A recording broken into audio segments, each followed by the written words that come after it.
చాలా అంటే చాలా ఆనందం అయిపోయింది. అబ్బా! ఒక ధర్మ సందేహం తీరింది కదా! ఇది సుఖం కాదు, సమాజ సేవ కోసము అని. సో, వెంటనే ఏం చేశాను, స్వామీజీ ₹1 ఇవ్వండి స్వామి మీరు అన్నాను. అప్పుడు మీరు కూడా ఓనర్ అవుతారు దీనికి అని. తప్పకిస్తాను అన్నారు. అబ్బా! మీరు తప్పకిస్తానన్నారు కాబట్టి మీరే వెహికల్ డెలివరీ తీసుకోవాలని చెప్పాను. అలాగే అన్నారు. ఇదంతా కలిసి అర్ధగంట 3/4 గంటలు అయిపోయింది. వెంటనే ఆ వెహికల్ తీసుకున్నాం. వాడికి చెప్పాను, అరే బాబు మీరు చిన్నజీర స్వామీజీ ఆశ్రమానికి రండి అని. చిన్నజీర స్వామీజీ ఆశ్రమానికి వాడు అంత నమ్మలేదు మనల్ని. ఇది ఎప్పుడు జరిగింది? సుమారు 10 ఏళ్ల క్రితం. ఆయన నమ్మలేదు. కానీ స్వామీజీ దగ్గరికి నేను ముందు వెళ్ళాను. వెహికల్ వచ్చి అక్కడ స్వామీజీ ఇంటి ముందర నిలబెట్టారు, స్వామి ఆశ్రమం ముందర. డ్రైవర్ గారు ఫోన్ చేశాడు, సార్ స్వామీజీ ఇంటి ముందు నిలబెట్టారు. ఆయన హడావుడిగా డైరెక్టర్ కూడా వెనక నుంచి వచ్చి జాయిన్ అయ్యాడు. స్వామీజీ బయటకు వచ్చిన తర్వాత ఆ కారుకి పూజ చేయించి, ఏది ఏం కారు ఇది అని అడిగాడు. ఆ డ్రైవర్ ఉంటే ఏది ఆ కీస్ ఇవ్వు అన్నాడు. వాడు తత్తరపోయాడు, ఇది కీస్ ఇవ్వమంటాడంటే. నేను కూడా అసలు ఆశ్చర్యపోయాను. స్వామి కార్ కీస్ తీసుకొని డోర్ తీసి రండి కూర్చోండి అని కారులో నన్ను కూర్చోబెట్టుకొని, స్వామి డైరెక్టర్ రండి మీరు కూడా రండి అని కారులో కూర్చోబెట్టుకొని మమ్మల్ని ఒక రౌండ్ వేసి స్వామీజీ మాట్లాడుతూ ఎంత మోడల్ ఏంటి ఎంత అడిగి ఎంతకి ఇచ్చారు అంటే ఆయన చెప్పారు, స్వామి 14,500 12,000కి ఇచ్చాము స్వామి. ఊరికే ఇవ్వాల్సిందే, ఈ కారు ఊరికే ఇవ్వాల్సిందే వీరికి. ఈ కారు ఊరికే ఇవ్వడం వల్ల మీ బ్రాండ్ దేశవ్యాప్తంగా వెళ్ళిపోతుంది, సేవలో ఎంతో పుణ్యం వస్తుంది మీకు అని చెప్పి స్వామీజీ. కారు దిగుతూ ఉంటే నేను చాలా విచలితునైపోయాను. అంటే ఒక రకమైనటువంటి ఎస్టసీ, అరే స్వామీజీ ఇలా చేశారేంటి అని. దిగుతూ స్వామివారు తెచ్చారా అన్నారు. అక్కడ అటెండర్ ఎవరో స్వామి చేతిలో కవర్ పెట్టారు. స్వామి దిగి, బాలచంద్ర గారు మీరు ₹1 అడిగారు, నేను 50,000 ₹1 ఇస్తున్నాను మీ కారు కోసం అని స్వామివారు డబ్బులు ఇచ్చారండి. Is this a luxury? స్వామి బ్లెస్ చేసి ఆ కారు కూడా 3 లక్షల కిలోమీటర్లు తిరిగింది. దాని తర్వాత మహీంద్రా ఎక్స్యూవీ కూడా మళ్ళీ డొనేషన్స్ పూల్ చేసాం. మళ్ళీ చిన్నజీర స్వామివారు నడిపారు. అది 1.5 లక్షల కిలోమీటర్లు తిరిగింది. ర్యాట్స్ ఇవన్నీ చాలా ఇబ్బందులు పెట్టాయి డ్రైవర్లు మారడం వల్ల. ఇప్పుడు just 2 days back Innova hybrid Hycross తీసుకున్నాం. ఆ కారు కూడా మళ్ళీ స్వామివారు నడిపి దాన్ని బ్లెస్ చేశారు. దీన్ని నేను లగ్జరీగా అనుకోవడం లేదు. ఇది లగ్జరీ అని మీరు అనుకుంటే నేను ఏం చెప్పాలో తెలియదు. కారణం ఏంటంటే ఇది సేవకి ఆధారంగా నిలిచింది. నేను అడవిలో ఉంటాను కదా, మరి బయటికి రావాలంటే ఎలాగా? ఈ కారు మీద 2-3 లక్షల కిలోమీటర్లు తిరగడం అంటే సామాన్యమైన విషయమా చెప్పండి? చాలామంది 5 ఏళ్లకు కూడా 1,00,000 కిలోమీటర్లు దాటరు. అలాంటిది అభయ సంస్థ వెహికల్ 3 లక్షల కిలోమీటర్లు తిరుగుతోంది ప్రతి 3 ఏళ్లకు 4 ఏళ్లకి ఒకసారి. సో ఇది ప్రస్థానం, ఇలా సేవా రథం యొక్క కథ. అండ్ ఇప్పటిదాకా మీ జర్నీ నేను చూసినట్టయితే స్టార్టింగ్ నుంచి కూడా అభయ ఫౌండేషన్కి వెరీ ఇన్నోవేటివ్ ఐడియాస్తోని లేదా థాట్స్తోని ఫండ్ రైజింగ్ అనేది చేస్తున్నట్టున్నారు. లైక్ స్టార్టింగ్ మీరు స్టార్ట్ చేసిన 1 lakh rupees కూడా మీకు వచ్చిన ప్రజెంటేషన్ అమౌంట్స్తోని, ఇప్పుడు ఇందాక మీరు చెప్తున్నట్టు కార్ పూలింగ్, కార్కి కూడా డబ్బులు వచ్చిన పద్ధతి. అండ్ వెరీ రీసెంట్లీ కూడా నేను మీ స్టేటస్ ఇవన్నీ చూసినట్టయితే మీ 57th బర్త్డేకి మీరు పూల్ చేసినటువంటి ఫండింగ్ టెక్నాలజీ కానీ టెక్నిక్ కానీ చాలా మంచిగా అనిపించింది సార్. అసలు ఆ థాట్ ఎలా వచ్చింది మీకు? Like in the span of 1 monthలో మీరు ఆల్మోస్ట్ అరౌండ్ 20 lakhs వరకు పూల్ చేశారు, జస్ట్ విత్ ఫ్రెండ్ సపోర్ట్ నుంచి. అది ఎలా చేశారు సార్? అంటే ఒకసారి ఆలోచిస్తే ఏమి చేసినా సరే, ఎట్లా ఏదైనా సరే చేసి సమాజం నుంచి మనం ఆ యొక్క ట్రాన్స్ఫర్మేటివ్ మెజర్స్ తీసుకోవాలి, చేంజ్ రావాలి సమాజంలో. ఒక్కోసారి ఇంట్లో ఉన్న వాళ్ళు కూడా మనల్ని అర్థం చేసుకోరు.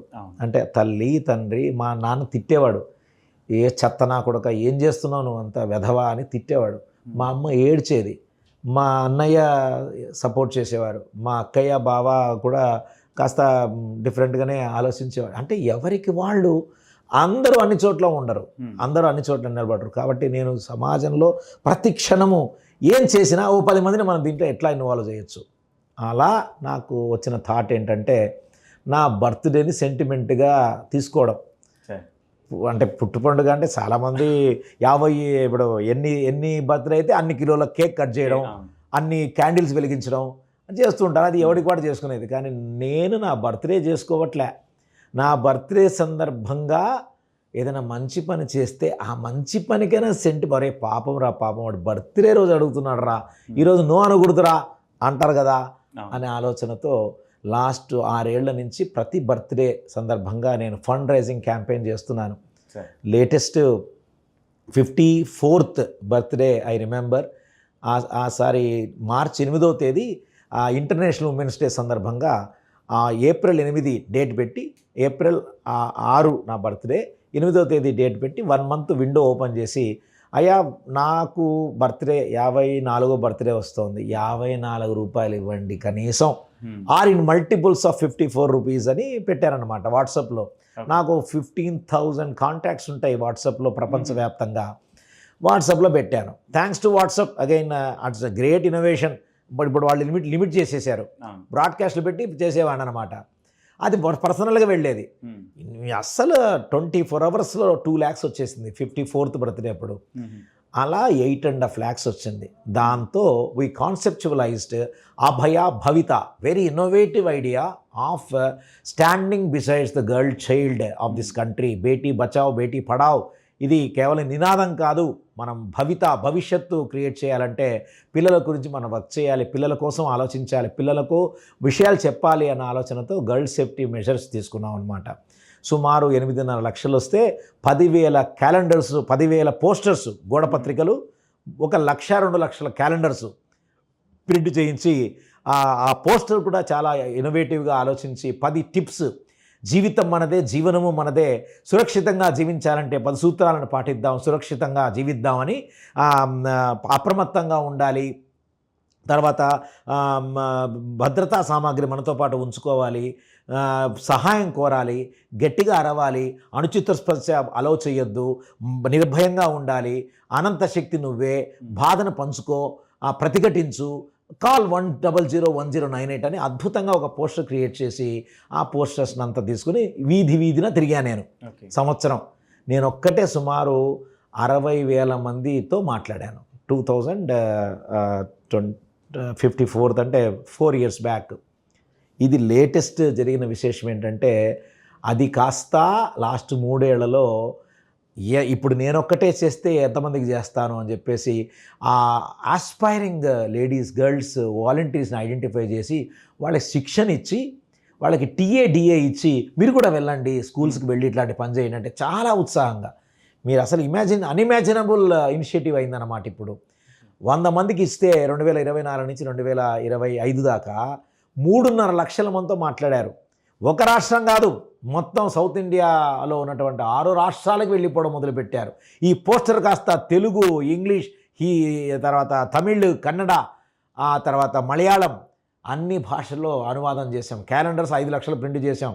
అద్భుతంగా రెస్పాన్స్ వచ్చింది. నేను అనుకున్నాను ఇది ఇట్లా కాదు, ఇంకా మూమెంట్ చేయాలని చెప్పేసి 57th బర్త్డే అప్పుడు ఇలాగే నేను మొదలుపెట్టాను. అయ్యా ఇది ఇంకా అద్భుతంగా 5 లక్షల మంది పిల్లలకి వెళ్ళే విధంగా చేద్దాం, దయ ఉంచి సహకరించండి, 57 రూపీస్ ఇవ్వండి అంటే 5 ఏళ్ల పిల్లాడు, తాతయ్య మీరు డబ్బులు అడిగారట కదా, మా నాన్న చెప్పారు, నా హుండీ పగలగొట్టి నేను 57 రూపాయలు పంపిస్తున్నాను నీకు అని పంపించిన పిల్లాడున్నాడు.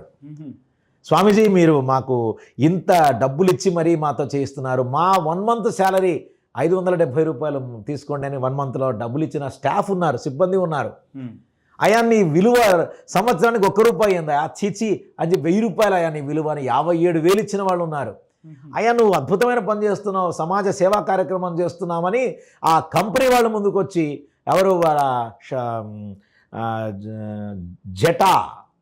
జటా అని ఇన్స్పైరా నారాయణ స్కూల్ వాళ్ళ ఎడ్యుకేషన్ ఇన్స్టిట్యూషన్ వాళ్ళు 5,70,000 ఇచ్చారు. ఇలాగా ఈ 30 రోజుల విండోలో 18 లక్షల రూపాయలు వచ్చాయి. ఆ 18 లక్షల రూపాయలు తీసుకుని ఇంకో 100 మందికి మనం శిక్షణ ఇచ్చాం. ఇంకో 100 మంది ద్వారా ఈ సంవత్సరం 3 నుంచి 5 లక్షల మంది చేయాలని. అంట్లో మీరు ఇన్నోవేషన్ అంటే మళ్ళీ గుర్తొస్తుంది, ఎక్కడ ఎండ్ అనేది లేదండి. There won't be full stop for service in Abhaya, it's only commas, కామానే ఉంటుంది. అక్కడ ఆగిపోలేదు కదా, నేను ఆగిపోలేదు. రాత్రంతా పొద్దునంతా ఆలోచిస్తూ ఉంటాను ఏం చేయొచ్చు అని. దెన్ ఐ రియలైజ్డ్ దీన్ని ఇంకా మూవ్మెంట్ చేయాలంటే ఎక్కడ DEO పర్మిషన్ లేదంటాడు ఒకడు. ఎడ్యుకేషన్ ఇన్స్టిట్యూషన్లో మీకు లోపలికి రాకూడదు అంటాడు ఇంకోడు, ప్రైవేట్ వాళ్ళకి స్కూళ్ళలో టైం లేదంటాడు. అరే ఏంట్రా బాబు, అమ్మాయిల భద్రత గురించి చెప్పాల్సిన ఈ యొక్క సమయంలో ఇంకా ఈ అడ్డుగోడలు ఇవన్నీ కరెక్ట్ కాదేమో అని ఎట్లా చేయాలి, మేము పడుతున్న శ్రమని 10 మందికి ఎలా పంచాలనే ఆలోచన బాగా తీవ్రంగా బాధిస్తోంది నన్ను.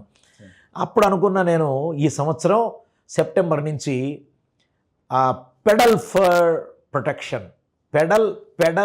ప్రొటెక్షన్ సైకిల్లో మనం సైనికులను తయారు చేసి ఒక్కొక్క స్టేట్లో ఒక్కొక్కరిని పెట్టి వాళ్ళకు ఒక మంచి సైకిల్, ఒక 5 నుంచి 10,000 సైకిల్, వాళ్ళకి రోజుకి 500 రూపాయలు expenses towards expenses, repair, maintenance, వాళ్ళ ఫుడ్, బెడ్, వాట్ ఎవర్, అది 500 అంటే 30 రోజులు వెళ్తే 3,15,000, 2 నెలలు వెళ్తే 30,000 ప్లస్ 10,000 సైకిల్, ఇలా 40,000-50,000 సైకిల్కో వాళ్ళకు వెళ్ళడానికి వాళ్ళు 2,000 కిలోమీటర్లు 60 రోజుల్లో వెళ్ళి తిరిగి వస్తే వెళ్ళిన చోటల్లా ఈ యొక్క అభయ భవిత కార్యక్రమాల గురించి చెప్తూ ఇన్నోవేటివ్గా, క్రియేటివ్గా, ప్యాషనేట్గా, కంపాషనేట్గా ఇలా చేస్తూ ముందుకెళ్తే అంతా చేసొస్తే స్టేట్కి ఒకరు ఆ విధంగా చేస్తే వాళ్ళకి 50,000 రూపాయల క్యాష్ ప్రైజ్. ఇలాగా జూన్ 30th లోపల మాకు రిజిస్ట్రేషన్ చేయమని చెప్పాం. ఈ యొక్క చర్చా వేదిక ద్వారా మీ అందరికీ నేను కోరుతున్నాను, అలాంటి సత్తా, దమ్ము, స్థైర్యము ఉన్నటువంటి ఆడపిల్లలు 18 to 35 years ఎవరైనా ఉంటే please register to abhayafoundation@yahoo.com. Will be more than happy to meet you and select you, train you. Self defence నేర్పిస్తాం వాళ్ళకి. అంటే ఒక 3-4 రోజులు వాళ్ళని మనతో పాటు సెలెక్ట్ అయిన పిల్లల్ని ఉంచుకొని ఒక 6 మందిని 7 మందిని వాట్ ఎవర్ పీపుల్ వాళ్ళకి సైకిల్ ఇచ్చి ట్రైన్ చేసి మ్యాప్ క్రియేట్ చేసి వాళ్ళకి పోలీస్ పర్మిషన్ ఇప్పించి మనం వాళ్ళతో పాటు అక్కడక్కడ కొద్ది చోట్ల మన వాళ్ళని పెట్టి వాళ్ళ సేఫ్టీ, సెక్యూరిటీ కూడా చూసుకుంటూ ఈ యొక్క స్టేట్ని తిరగాలి. దీని ద్వారా అమ్మాయిల భద్రత అంటే సమాజానికి చెప్పాలి. అమ్మాయిని ఎందుకు తీసుకున్నాము అంటే అమ్మాయినే కదా భయపడుతున్నారు, మరి నేను భయనప్పుడు మీరు ఎందుకు పోలేరు, అట్లా ఒక ఆలోచన రావాలి. స్కూటీలో బైక్లో వెళ్ళొచ్చు కదా, కాదు ఇది స్ట్రెస్ చూపించాలి, మేము కష్టపడి విషయం చెప్తున్నాం అనే ఆలోచన రావాలి పిల్లలకి. పిల్లలను చూస్తే ఇన్స్పైర్ అవ్వాలి, they should become leaders of the community అనే ఆలోచన దృక్పథంతో ఇలా ఈ యొక్క ఇనిషియేటివ్ తీసుకున్నాం. వీఆర్ హోపింగ్ ఒక అమ్మాయి, స్వామీజీ మీరు ఏం చెప్తే నేను చేస్తాను, ఆంధ్రప్రదేశ్లో నేను తిరుగుతానని మెసేజ్ పెట్టింది. చాలా సంతోషమైంది. తమిళనాడు నుంచి కాల్స్ వస్తున్నాయి. So we are very hopeful, at least 1 fellow ముందుకు వెళ్తారు అనుకుంటున్నాం. మీరు ఇప్పుడు చేస్తున్నారు అసలు లైక్ 2000 నుంచి ఇప్పుడు 2026 లాస్ట్ 26 years జర్నీలో మీకు ఇప్పటిదాకా చేసిన మంచి పనులలో ఒక హ్యాపీయెస్ట్ మూమెంట్ ఏదైనా ఉంటుంది అని చెప్పి షేర్ చేయగలుగుతారు? సో మెనీ థింగ్స్ అండి. అంటే ప్రతిరోజు జరుగుతున్న విషయాలు అంటే చాలా ఉన్నాయి. దాంట్లో లేటెస్ట్ నేను కొన్ని చెప్తున్నాను. నా మధ్య మనం అనుకుంటాం సేవ చేయడానికి పెద్ద డబ్బులు కావాలి, ఇన్ఫ్రాస్ట్రక్చర్ కావాలి, మనకి వెనకలు ఎవరన్నా ఉండాలి అనుకుంటాం కదా. అట్లేం ఉండదండి. చాలా common fellow also will think differently అనిపిస్తుంది. మేము మా బైకులు రిపేర్ చేయించుకునేకి ఇబ్రహీంపట్నంలో ఒక మెకానిక్ అనమాట. ఆ మెకానిక్ ఒకరోజు మాకు ఒక వీడియో పంపించాడు. ఒక 2 మహాఘోరమైన మనుషులు, వాళ్ళని చూస్తే భయము, అసహ్యము కలుగుతున్న మనుషులు మామూలుగా చూస్తే. వాళ్ళని గడ్డం ఇట్లా ఏమి మన ఆశ్రమానికి పంపిస్తాం, తాగకూడదు అక్కడంతా, ఏం చేయకూడదు అట్లా అంతా ఆ వీడియోలు పంపిస్తే అమ్మ అవసరమా మనకి, నాకే అనిపించింది. కానీ heart the heart I felt ప్రయత్నం చేయడం తప్పులేదు కదా. మనం అంతా బాగుండేవాడికి నేనెందుకు అవసరము, ఏమీ లేనివాడికే కదా నేను ఉండాలి అని, సరేపా చేద్దాము, ఫస్ట్ సెలూన్ వాడిని పిలిపించి కాస్త నీట్గా గుండు చేయించి వాళ్ళకి అని అక్కడనే వాడికి చేయించి స్నానం గీనం చేయించి అక్కడ ఆ కారులో తీసుకుని వస్తే కారంతా కంపు వాళ్ళు. అయినా సరే అప్పుడు ఏం జరుగుతుందంటే మాకు ఈ యొక్క ఇబ్రహీంపట్నం ఆశ్రమంలో Super 60 అని 10th క్లాస్ పిల్లలకి కోచింగ్ ఇస్తున్నాం.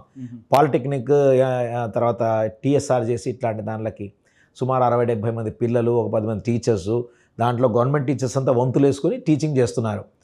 డైరెక్టర్ అక్కడే కూర్చున్నారు. వీళ్ళు వచ్చినప్పుడు ఆవిడ ఒక 10 అడుగులు వెనక్కి వెళ్ళింది వీళ్ళని చూసి, భయముతో, కంపుకు భరించలేక. నేనేమో వాళ్ళంతా చూచాయిగా అట్లా మాట్లాడుతూ, ఏమప్పా ఏం పేరు, గోపా నీ పేరు శక్తి, వాడు మాటలు రావట్లే, చాలా విచిత్రంగా ఉన్నారు అసలు, దేవుడా అనిపించింది. అయినా నాకేమీ మనసులో పెద్ద ఇదేం లేదు. కారణం ఏంటంటే చచ్చిపోయిన వాళ్ళని ఇలా చేతుల్లో ఎత్తుకొని వెళ్ళి సంస్కారం చేస్తూ ఉంటాం.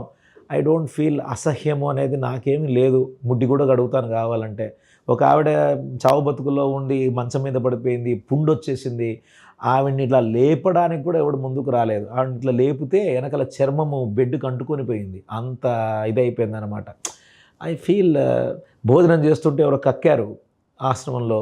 కక్కితే అబ్బా ఏందమ్మా నువ్వు ఇట్లా చేస్తామని తిడుతున్నారు అందరూ. దాంట్లో తిట్టడమే ఉంది, కక్కు చెప్పు వస్తుందా అని. అరే ఏం దాంట్లో ఉందమ్మా, చీపురుతో తీసేయండి, మేము మా వల్ల కాస్త భోజనం చేస్తున్నాం అని. ఎవడు లేయలే. నేను లేచి చక్కగా ఆ మట్టి తీసుకొచ్చి దాని మీద చెప్పి ఆ మట్టిని పరకతో చాట్లో తీసుకుని వెళ్ళి మళ్ళీ భోజనం చేశాను. నేనేం అంటే నాకు I feel nothing is you know to be taken negatively. వాళ్ళని చూసి అరే జాగ్రత్తగా ఉండాలి, తప్పు చేయకూడదు అని. ఎక్కడి నుంచి వచ్చారంటే అది జైలు, కొత్త కూడా జైలు పోయమ్మ, జైలా నాయన, జైల్లో వాళ్ళిద్దరు పరిచయం అయ్యారంటే వాడి మాటలు బట్టి నాకు అర్థమైంది. But still I felt, can I send them back? No, నాకు ఏం పర్వాలేదు, ఓకే జాగ్రత్తగా ఉంటారా? ఉంటాం సార్, ఆకలి అవుతుంది సార్. Felt so sad. సరే మీ దగ్గర ఏమున్నా ఇవ్వండి. ఏం లేవు సార్. అట్లా తీశాడు. తీస్తే జిప్పు లేదు, దానికి ఒక తాడు కట్టుకున్నాడు. జోబిలో చెయ్యి ఏముంది తీ అంటే ఒక్కొక్కటి దగ్గర సిగరెట్లు, గుట్కా ప్యాకెట్లు, ఈ తంబాకు, ఇక ఎట్లా నాశనం అనమాట. ఇక జోబీలన్నీ ఈ మాస్క్ అదే సినిమాలో వాడు తీస్తుంటాడు చుట్టూ వస్తుంటాయి, అలా ఇద్దరు జోబీలో నుంచి అన్నీ వచ్చాయి. అవన్నీ తీసి ఇన్ని గంపలో వేసి కాల్చేసేయండి, అన్నీ కాల్చేయండి, చూడు ఇవన్నీ ఉండకూడదు మీకు, జాగ్రత్త అని. అలాగే సార్ అని చెప్పారు. ఎవ్వరూ మాట్లాడలేదు. 3 రోజులు 4 రోజులు, ఇప్పటికి 2 నెలలు అయింది. ఈ 2 నెలల్లో they became part and parcel of our life. ప్రొద్దున లేస్తూనే టీ తాగుతారు, ఒక 2 గంటలు ఆ 1 ఎకరా ప్రాంగణాన్ని ఫట్లాడిచేస్తారు. ఒక అద్దంలాగా చేసేసారండి ప్రతిరోజు. I feel so satisfied. ఇది డబ్బుతో ముడిపడింది కాదు. అంటే ఇంతకంటే మనం ఏం చేయగలం వీళ్ళకి? వాళ్ళని చూస్తే సంతోషం అవుతుంది.